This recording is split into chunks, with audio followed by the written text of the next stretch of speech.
que la vida quizá no fuera una propiedad de la propia Tierra.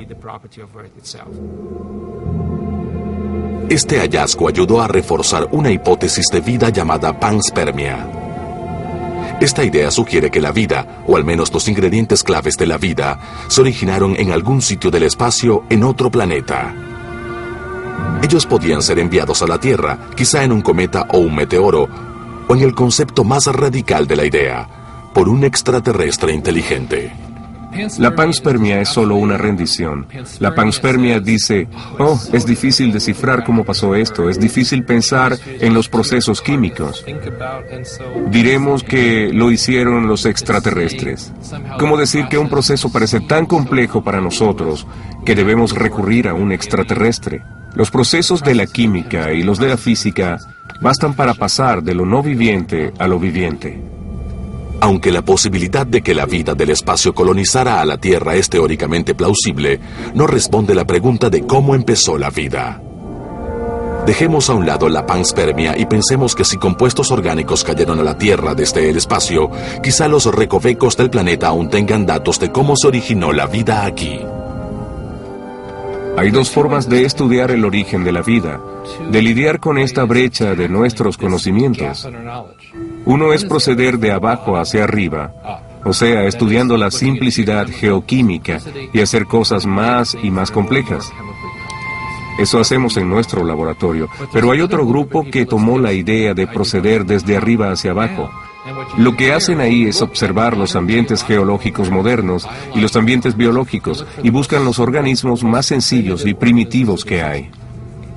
A pesar de los nuevos hallazgos y conceptos, Stanley Miller no quiso aceptar ideas sobre el origen de la vida que no incluyeran su método simple de hacer aminoácidos, sobre todo porque él volvió y con su ex estudiante y colega, Jeffrey Bada, corrigió su experimento. Cuando Stanley estaba vivo aún, decidimos repetir el experimento con una mezcla de gas neutral y ver cuáles eran en realidad los resultados. Y cuando hicimos eso encontramos que sí había niveles detectables de presencia de aminoácidos. Hasta con una atmósfera neutral, este experimento produjo niveles significativos de aminoácidos.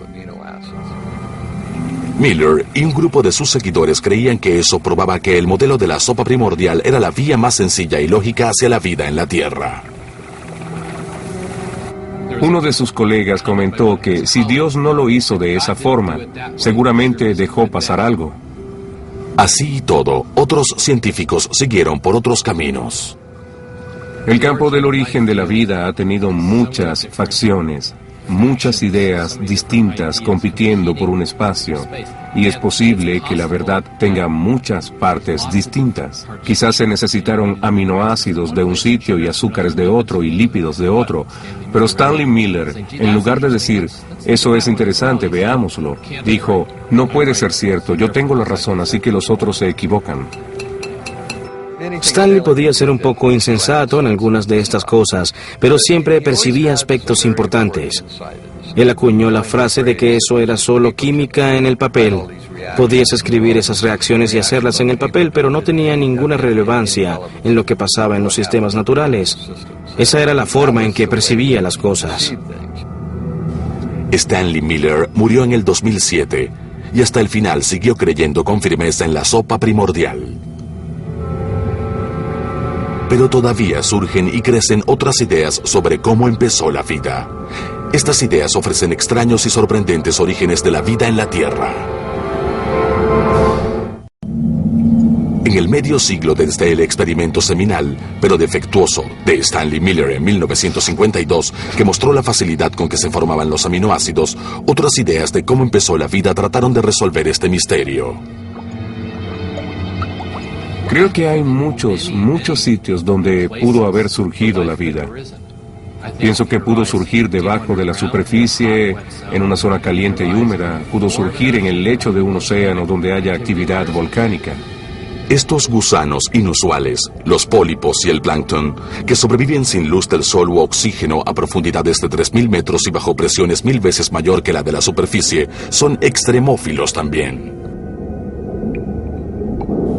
Cerca de allí, unas aberturas de sulfuro volcánico mantienen el agua a la temperatura candente de 71 grados, y aún así este sitio está lleno de vida. ¿Puede una temperatura alta y un ambiente de alta presión como el de esas aberturas submarinas producir aminoácidos como los de Miller? Los experimentos del científico Robert Hazen, que recrean ese ambiente en su laboratorio, quizá den una respuesta. Estas cápsulas tendrán ingredientes orgánicos simples, quizá un poco de polvo mineral, un poco de algo como CO2 y agua u otras moléculas muy sencillas, el tipo de cosas que habría en la Tierra en sus comienzos. Sellas un extremo del tubo, soldándolo, lo volteas y está abierto. Tomas líquido y lo pones allí y sellas el otro extremo. Estas cápsulas son puestas en una cámara que simula la alta temperatura y ambiente de alta presión de una abertura submarina. En realidad no es muy distinto en principio a lo que hace una olla de presión. Una olla de presión asciende quizá unas 2,5 veces más que la presión atmosférica. Esto subirá quizá hasta 4,000 veces más que la presión atmosférica. Hazen necesitará que sus mezclas se cocinen por unas horas. Unos experimentos que hicimos solo incluían a una molécula muy simple, ácido pirúvico. Un poco de eso, lo calentamos, lo sacudimos y salió esta sustancia pegajosa, amarilla y marrón. La pones en el agua, como lo hace Dave Dimmer, y entonces se forman membranas. No es necesario decir que los colegas de Stanley Miller no estaban impresionados. Bien, la cuestión que no me agrada de la idea del origen de la vida por una abertura hidrotermal es que la química no funciona, es muy caliente. Hemos visto las aguas de aberturas hidrotermales y carecen de compuestos orgánicos.